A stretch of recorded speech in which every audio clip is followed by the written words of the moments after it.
കോളേജിലെ വിദ്യാർത്ഥിനികൾക്കൊപ്പം നാടകം കാണാനെത്തിയ യുവാവിനെയും വിദ്യാർത്ഥിനികളെയും ഇന്നലെയാണ് SFI പ്രവർത്തകർ മർദ്ദിച്ചത്. സംഭവത്തിൽ university college union secretary Thasleem ഉൾപ്പെടെ 10 പേർക്കെതിരെ കന്റോൺമെന്റ് പോലീസ് കേസെടുത്തു. മർദ്ദനം, മോശം വാക്കുകൾ പ്രയോഗിക്കുക എന്നീ വകുപ്പുകളാണ് ഇവർക്കെതിരെ ചുമത്തിയിരിക്കുന്നത്. സ്ത്രീത്വത്തെ അവമാനിക്കുക എന്ന വകുപ്പ് കൂടി ചുമത്തുമെന്ന് കന്റോൺമെന്റ് പോലീസ് അറിയിച്ചു. യുവാവിനെയും പെൺകുട്ടികളെയും മോശം സാഹചര്യത്തിൽ കണ്ടതാണ് പ്രശ്നത്തിന് കാരണമെന്ന് കോളേജിൽ വാർത്താസമ്മേളനം നടത്തിയ ഒരു വിഭാഗം വിദ്യാർത്ഥിനികൾ ആരോപിച്ചു.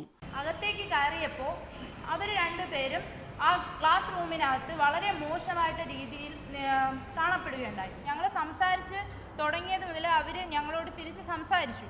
ആ സംസാരമാണ് വലിയ രീതിയിൽ മുറിച്ച് ബാക്കിയുള്ളവരെല്ലാവരും വന്നുകൂടി അടിയായത്. അത് തീരാൻ ഞങ്ങളുടെ ചേട്ടന്മാരെ ഞങ്ങളെ പ്രൊട്ടക്ട് ചെയ്യാൻ വേണ്ടി അവർ ചെയ്യേണ്ടി വന്നു. അവർക്ക് SFIക്ക് സംഭവത്തിൽ പങ്കില്ലെന്നും വിദ്യാർത്ഥിനികൾ പറഞ്ഞു.